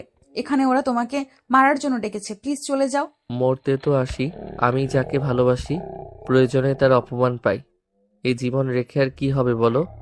মরে যেতে চাই আমিও। রাখ তোদের প্রেমের কথা। ছেলেরা কোথায়? দুটো ছেলে রাজের দিকে এগিয়ে যায়। রাজের হাত থেকে ব্রিফকেস নিয়ে আসে শাকিলের কাছে। শাকিল সব পেপারস দেখে বলে, আরে বাহ রাজ, আজ কোনো চালাকি করলি না কেন? ওহ, বুঝেছি, তোর দুর্বলতা এখানে বলে তুই ভাবছিস সব ঠিকভাবে হবে। না রে, মেরে ফেলবো সবাইকে।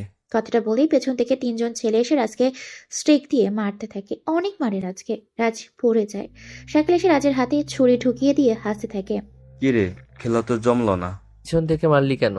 আমার ইচ্ছে আমার বাবাকে এমন জায়গাতে মেরেছিলি মনে আছে, তোকেও মারবো। রাজকে মেরো না, তাকে ছেড়ে দাও। আমাকে মারো। রাজ ওঠো, চলে যাও তুমি। তোমাকে ভালোবাসি রাজ, তুমি মরো না। ওই জীবন মালটাকে মেরে ফেলতো, বেশি চিল্লাচ্ছে। শাকিলের কথা শুনে জীবন ছুরি নিয়ে আসে। ইরার দড়ি কাটতে শুরু করে। আর একটুখানি বাকি। ইরা ভয়ে চিৎকার দিয়ে ওঠে। রাজ আর দেরি করে না। সে তার শরীরের সব শক্তি দিয়ে দৌড়ে ইরার কাছে ঝাঁপ দেয়। ততক্ষণে ইরা খাদে পড়তে শুরু করেছে। রাজ লাফ দিয়ে ইরাকে জড়িয়ে ধরে। তারা একটা গাছের সাথে আটকে গেল। শাকিলরা ভাবে রাজ আর ইরা মরে গেছে, কিন্তু ওরা জানে না রাজ আর ইরা অন্ধকারে গাছের সাথে আটকে ঝুলে আছে। ইরা, তুমি ঠিক আছো? রাজ, কেন এসেছো তুমি? আমি তোমাকে অপমান করেছি, রোজ চর মেরেছি, তবুও কেন আমাকে বাঁচাতে আসলে? এসব কথা রাখো, আমাকে শক্ত করে জড়িয়ে ধরো। ওরা তোমাকে মেরে ফেলবে রাজ। কিচ্ছু হবে না, নিচে আমার সিকিউরিটি আছে, পুলিশ নিয়ে তারাও চলে এসেছে। সত্যি সত্যি তাই হয়। শাকিলের জীবন যখন ওখান থেকে চলে যাবে তখনই মিরাজরা চারপাশ থেকে ঘিরে ফেলে। স্পাইপারের গুলিতে শাকিলের সব লোকেরা মেরে ফেলে। তারপর পুলিশকে নিয়ে শাকিল ও জীবনকে আটক করে। মিরাজ কিনারায় আসে। আচ্ছা স্যার, ঠিক আছে। হ্যাঁ মিরাজ, আছি, তোলার ব্যবস্থা করো। এরপর অনেক মোটা দড়ি ফালানো হয়। রাজ সেটা ধরে ইরাকে নিয়ে উপরে চলে আসে। ইরা রাজকে শক্ত করে জড়িয়ে ধরে বলে, ঠিক আছে, এখন বাড়িতে চলো। তারা বাড়িতে চলে যায়। 7 দিন পর ইরার সাথে আজ রাজের বিয়ে হতে যাচ্ছে। সবাই মেনে নিয়েছে। দুটো বাড়ি সাজানো হয়েছে বিশাল ফুল দিয়ে। বিয়েটা এখনই পড়ানো হবে। কাজে চলে এসেছে। ইরাকে অনেক সুন্দর লাগে বিয়ের শাড়িতে। স্টেজে দুজন পাশাপাশি বসানো হয়। বিয়ে পড়ানো শেষ, কিন্তু রিয়াকে খুঁজে পাচ্ছে না রাজ। তার চোখে মুখে এক অস্থিরতা। হঠাৎ একটা ছেলে এসে রাজকে বলে, ভাইয়া আপনার জন্য এই চিলকোট। রাজ সেটা হাতে নিল। খুলে দেখে রিয়ার চিঠি। রিয়া লিখেছে, আজ অনেক খুশি তুই, তাই না রাজ? কিন্তু আমি যে খুশি না। লন্ডনে চলে যাচ্ছি। জানিস তোকে কতটা ভালোবাসতাম, অথচ আমার বোন তোকে পেল। আমি দেশে আসি তোকে প্রপোজ করার জন্য, কিন্তু জানতে পারি তুই ইরাকে ভালোবাসিস। ভালো থাকিস দুজনে। রাজ চিঠি পড়ে অবাক হয়। এই চিঠি যদি ভুলে ইরার হাতে পড়ে তাহলে খবর আছে। তাড়াতাড়ি সে চিঠিটা ছিঁড়ে ফেলে। টুকরো টুকরো করে পকেটে পড়ে তিনি ইরার দিকে এগিয়ে দিতে থাকে। ইরা এসে রাজকে জড়িয়ে ধরে। তাদের চোখে এখন শুধু শান্তি আর ভালোবাসা। সমস্ত ভুল বোঝাবুঝির অবসান হয়ে আজ তাদের নতুন জীবনের শুরু।